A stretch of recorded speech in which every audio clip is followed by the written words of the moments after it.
ഓ എൻ്റെ ഈശോയെ, അങ്ങിൽ നിന്നും അകന്നു പോകുന്നവരെ തന്നെ തന്നെ നൽകിക്കൊണ്ട് വീണ്ടെടുക്കുന്ന ദിവ്യകാരുണ്യമേ, ഞങ്ങളങ്ങേ കുമ്പിട്ട് ആരാധിക്കുന്നു.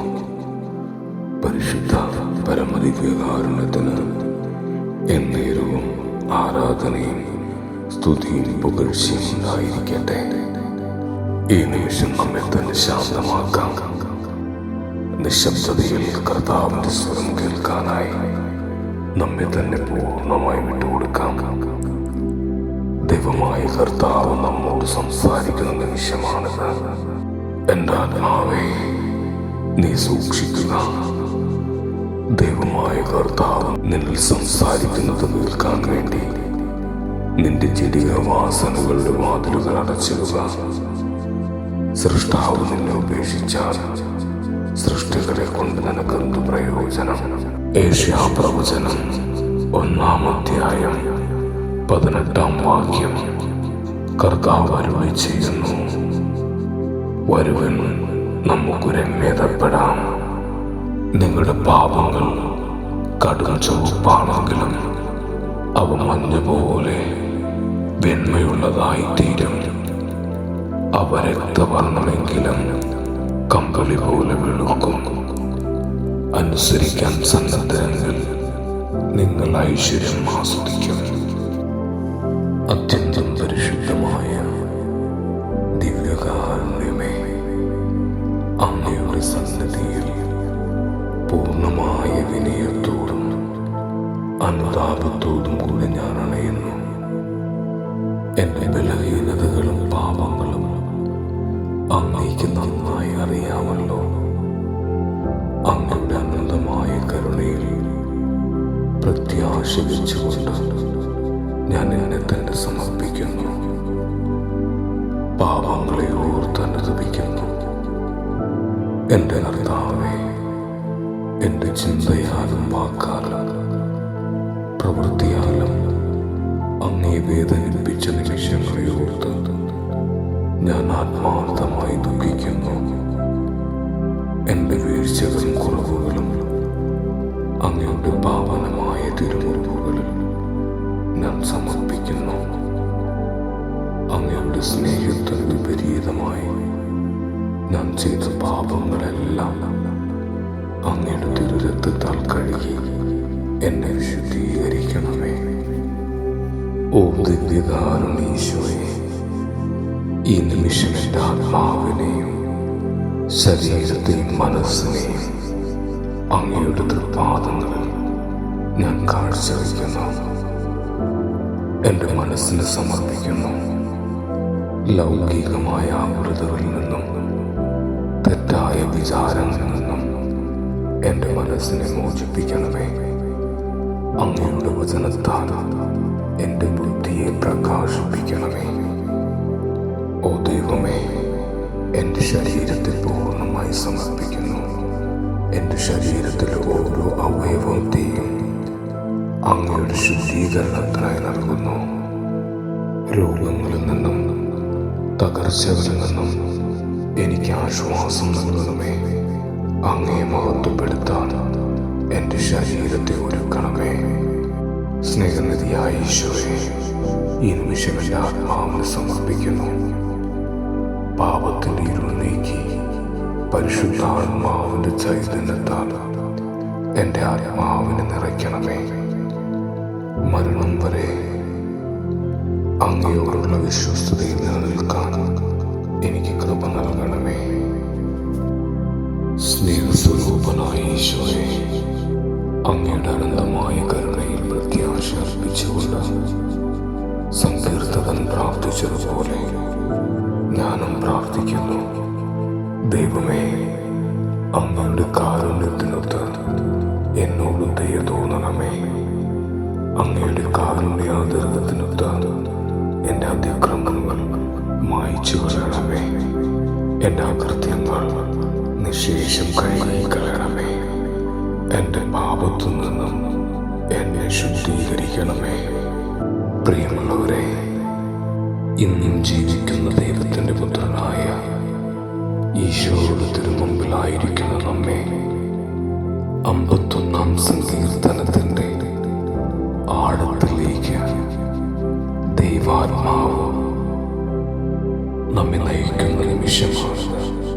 51-ാം സങ്കീർത്തനത്തിൻ്റെ ആത്മീയ ആഴങ്ങളിലേക്ക് കടന്നു ചെല്ലുമ്പോൾ മനുഷ്യാത്മാവിൻ്റെ നിസ്സഹായതയും ദൈവത്തിൻ്റെ അളവറ്റ കൃപയും തമ്മിലുള്ള ഒരു വിനിമയമായി നമുക്കിതിനെ കാണാൻ സാധിക്കും.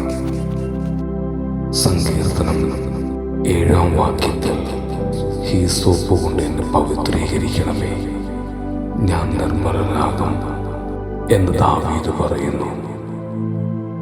പഴയ നിയമത്തിൽ കുഷ്ഠരോഗികളെയും ശവത്തിൽ തൊട്ട് അശുദ്ധമായവരെയും ശുദ്ധീകരിക്കാനാണ് ഹീസോപ്പ് ചെടി ഉപയോഗിച്ചിരുന്നത്.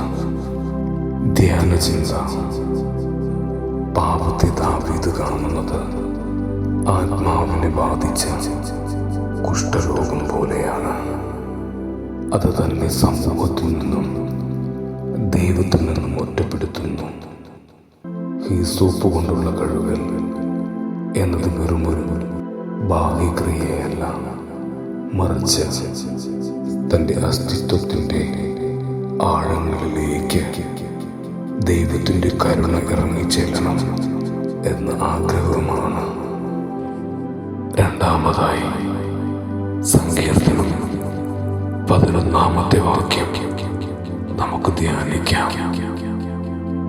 ഇവിടെ ദാവീദ് പറയുന്നു, ദൈവമേ, അങ്ങയുടെ സന്നിധിയിൽ നിന്നും എന്നെ തള്ളിക്കളയരുതേ, അങ്ങയുടെ പരിശുദ്ധാത്മാവിനെ എന്നിൽ നിന്നും എടുത്തു കളയരുതേ എന്ന്. ഒരു രാജാവ് എന്ന നിലയിൽ ദാവീദിന് ഏറ്റവും ഭയമുണ്ടായിരുന്നത് തൻ്റെ മുൻഗാമിയായ സാവൂളിന് സംഭവിച്ച ദുരന്തമാണ്. സാവൂളിൽ നിന്നും ദൈവത്തിൻ്റെ ആത്മാവ് വിട്ടുപോയതോടെ അദ്ദേഹം വെറുമൊരു നിഴലായി മാറി. ധ്യാനചിന്ത. സ്ഥാനമാനങ്ങളിലോ സമ്പത്തോ നഷ്ടപ്പെടുന്നതിലല്ല, മറിച്ച് ദൈവസാന്നിധ്യം എന്നെന്നും ഇല്ലാതാവുന്നതിലാണ് തൻ്റെ തകർച്ചയെന്ന് ദാവീദ് തിരിച്ചറിയുന്നു. സ്നേഹമുള്ളവരെ, നമ്മളെ സംബന്ധിച്ചിടത്തോളം ഏറ്റവും വലിയ ശിക്ഷ ദൈവത്തിൻ്റെ മൗനമാണ്. ഈ ലോകത്തിലെ സകല ഭാഗ്യങ്ങൾക്കിടയിലും ദൈവത്തിൻ്റെ ശബ്ദം കേൾക്കാൻ കഴിയുന്നില്ലെങ്കിൽ അത് വലിയ ശൂന്യതയാണ്. മനസ്സിൽ നിറയും മലിനതയെല്ലാം കഴുകി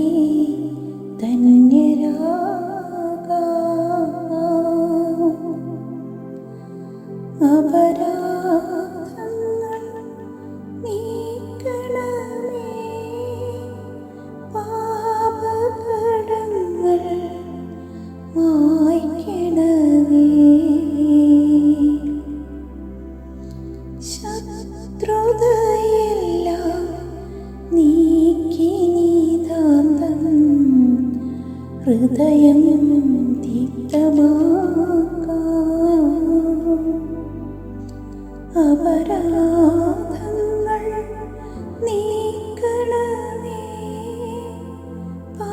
പാപകടങ്ങൾ മായ്ക്കണമേ, ഹൃദയമൊരുക്കാം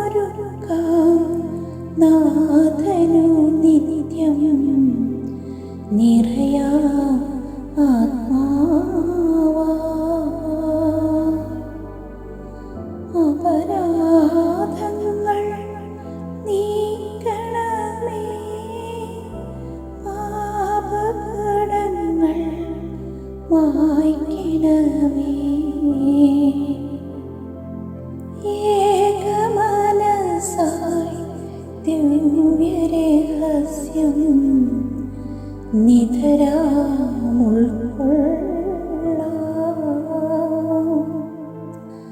അപരാധങ്ങൾ നീക്ക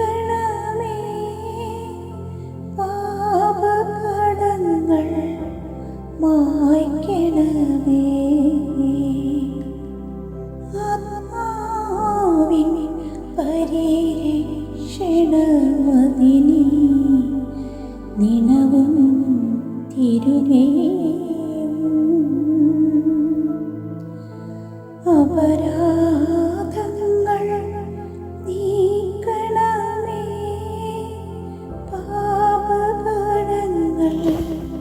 മായ്ക്കണമേ. ഉദ്ധാനത്തിനും അതുപോൽ ജീവനും കാരണമായിടുവാൻ